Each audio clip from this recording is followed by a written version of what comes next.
Episode 2, Unpacking the Challenges in Nigeria's Secondary Education. On July 12, 2024, in Jos North District, Plateau State, students at St. Academy Secondary School were in class when disaster struck. A two-story building suddenly collapsed, trapping students beneath the rubble. The tragedy claimed 22 young lives and injured over 100 others, highlighting the urgent challenges facing Nigeria Secondary School. In this episode, we will examine the pressing challenge behind such tragedy, from crumbling infrastructures to scarcity of qualified teachers, and how these obstacles continue to threaten the dreams of countless students across the nation.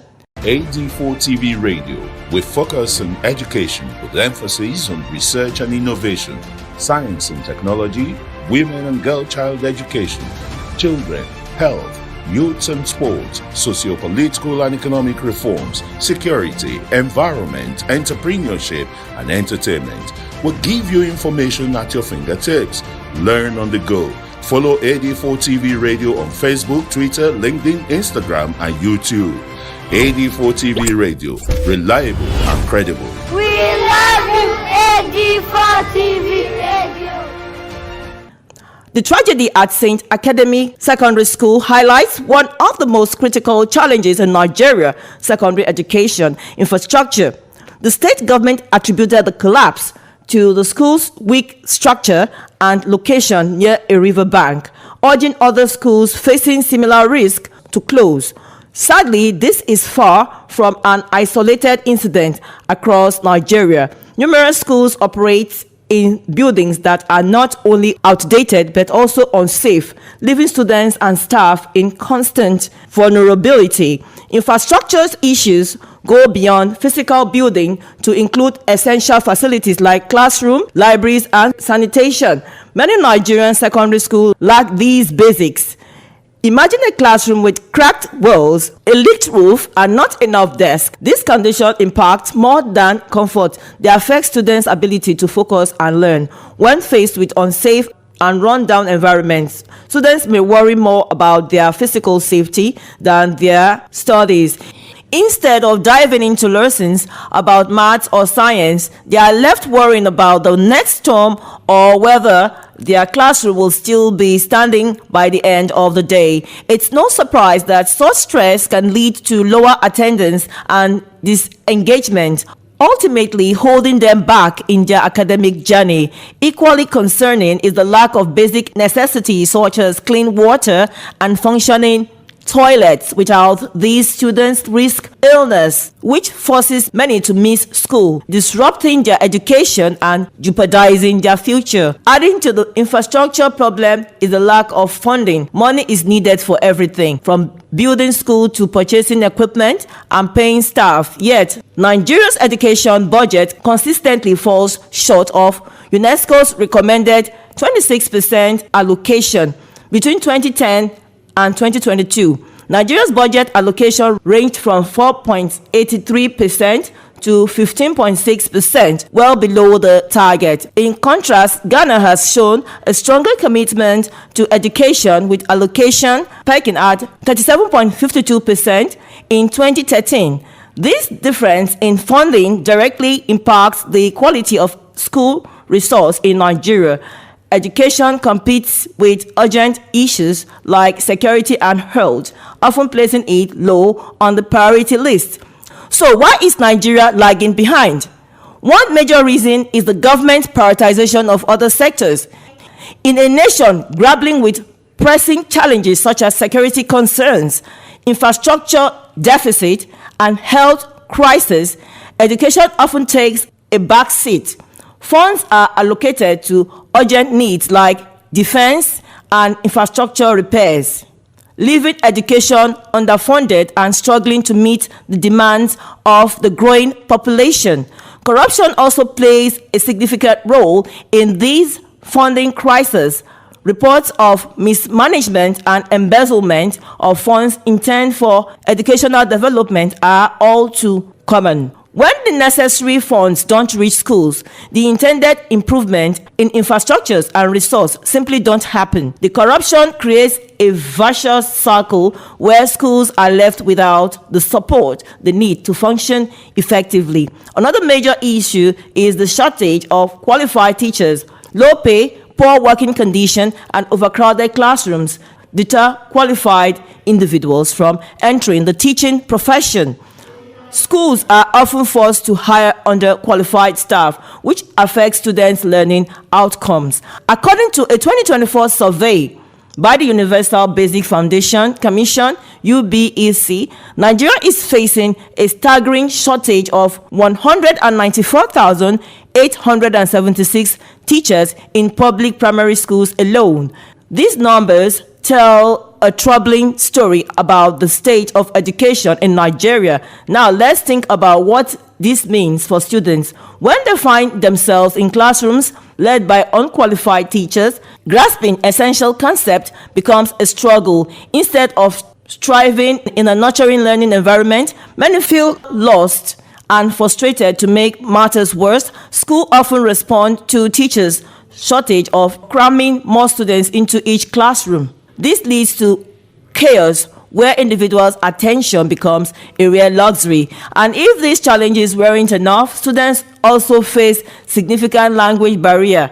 Language isn't just a way to communicate. It shapes how we learn and connect with the world. For many students in Nigeria, especially in rural areas, the language spoken at home is different from the one used in the classroom. This disconnect can make understanding, listening, and participating in discussion incredibly tough.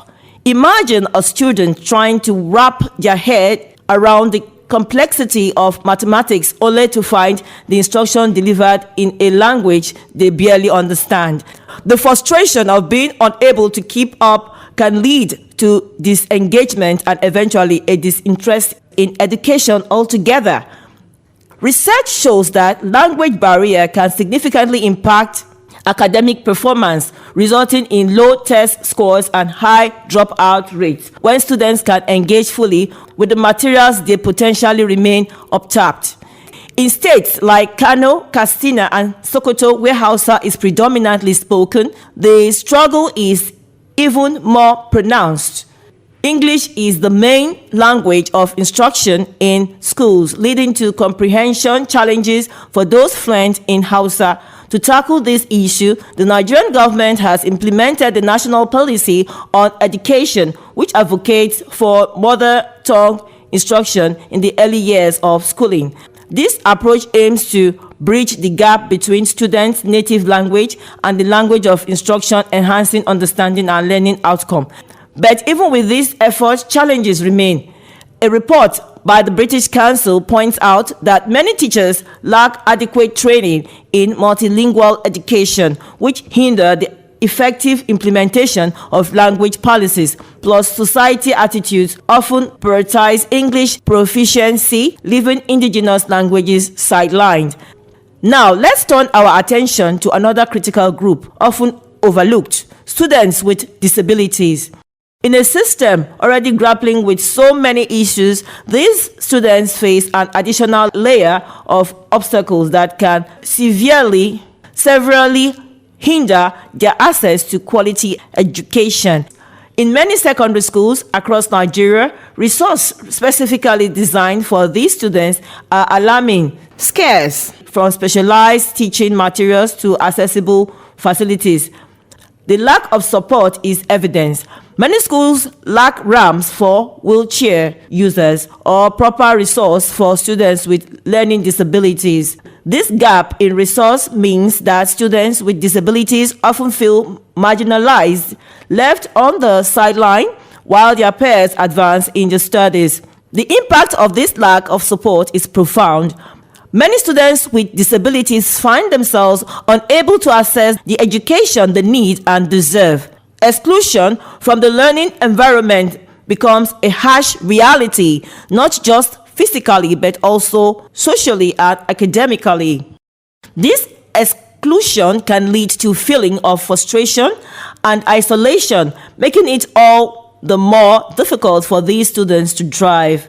The excitement of learning is replaced by a sense of inadequacy as they struggle to keep up with a system that doesn't seem to account for their unique needs. It's heartbreaking to think that in a country striving for educational reform, the most vulnerable among us are often left behind, addressing the challenges faced by students with disabilities. It is not just about meeting a legal obligation, it is about recognizing their potentials and ensuring they have the same opportunities as their peers. A truly inclusive education system values diversity and foster an environment where every student can shine regardless of their challenges.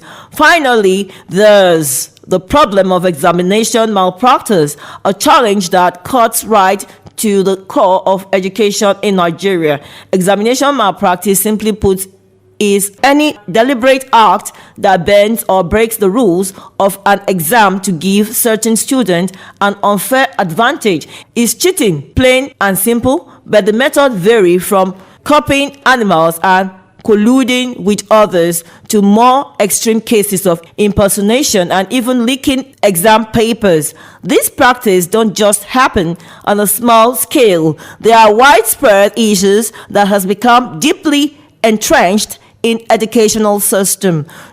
To put things in perspective, recent studies shows just how pervasive examination malpractice has become. During the 2019 West African Senior Secondary Certificate Exam, the WASC, WASSCE WASC, reports revealed alarming rates of misconduct with many cases involving collusion between students or even entire exam centers. The impact of this culture of cheating is profound. When students pass exam through dishonest means, it undermines the credibility of the entire educational system. Certificate and qualification lose their value, raising doubts about the competence of graduates who hold them. Employers both within Nigeria and internationally may question the authenticity of Nigerian qualifications, untimely limiting opportunities for honest students and impacting Nigeria's reputation on the global stage. Beyond reputation damage, examination malpractice leads to an even bigger issue: unqualified graduates. When students advance without truly understanding the materials, they may earn degrees and diplomas but lack the skills and knowledge needed to excel in the workforce. This affects not only individual students but also the nation's development, as a workforce lacking essential skills struggle to drive progress. So, why has examination malpractice become such a problem? One reason is societal pressure in Nigeria. There is an intense emphasis on academic qualification as a symbol of success. For many students, the pressure to perform well on exam is overwhelming, especially in a society where certificates often means the difference between opportunities and struggle. Corruption also plays a big role in the spread of examination malpractice. In some cases, even educators and examination officers are complicit, willing to bend the rules for personal gains. This breaks down trust within the system, making it even harder to foster a culture of integrity. When education falls short, some students resort to cheating to compensate for what they haven't learned. The challenges facing Nigeria's secondary school reveals a system struggling to support its students.